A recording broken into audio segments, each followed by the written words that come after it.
¿Qué tal, amantes de las redes sociales? ¿Cómo están? Espero que estén súper bien hasta este momento. El día de hoy les agradecemos de todo corazón por formar parte de la familia La Voz Wixárika y agradecer de todo corazón a todos los participantes, como a la radio XJMN, La Voz de los Cuatro Pueblos, a Oscar López, al comediante y al restaurante Yuriku por apoyar a La Voz Wixárika.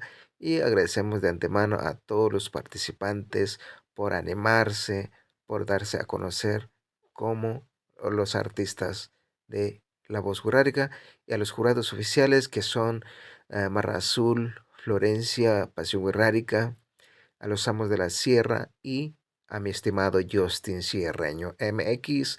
Y pues el día de hoy les deseamos un éxito para toda su carrera musical y a todos los participantes que participaron en La Voz Wixárika Música. Les deseamos de lo mejor y mucho éxito este 2025 en adelante. Saludos.